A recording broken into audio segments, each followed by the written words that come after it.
Watch. Matthew chapter 25:13. Watch therefore, for you know neither the day nor the hour when the Son of Man cometh. Now, this is from the story that Jesus told, a parable about 10 virgins. 5 of them were wise, and 5 were foolish, and they were all waiting for the bridegroom to come. And as Jesus lays out the story, 5 of them had brought extra oil in their lamps. 5 did not. So the 5 that were prepared with extra oil, they were considered to be wise. The ones who did not bring extra oil were considered to be foolish.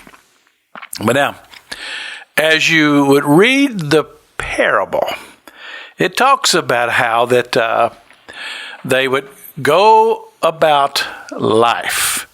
But the wise took oil with their lamps, but the bridegroom tarried, and they all slumbered and slept. Now, to me, as the parable unfolds, I would say this is the time that we would just refer to as life.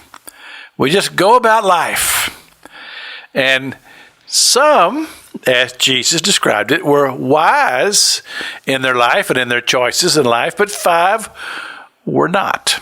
And to me, that just describes people who, as they are going through life, they're mindful of the coming of the bridegroom, and that it's going to happen at any day. And of course, all of this represents eternal life, and everything it has to do with life after life.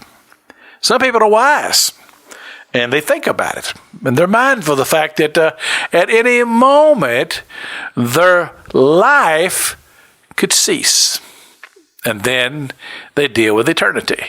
And people who are wise are mindful of this, and they give it thought, and they decide that I'd best prepare myself for the eventual time that either the Lord's just going to call all the church home, or maybe he just might call me home. But either way, I need to watch.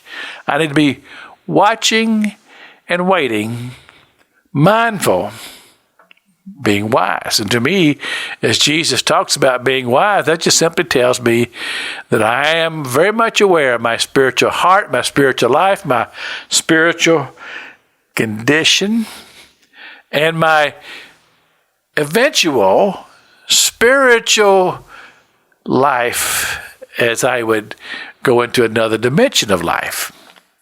Many people, they're so caught up in their carnal heart, their carnal mind, their carnal thoughts, they give no thought to this at all. They don't even consider the fact that maybe someday life might end. And then the reality of eternity. This is Pastor Jack King with the gospel on the radio broadcast.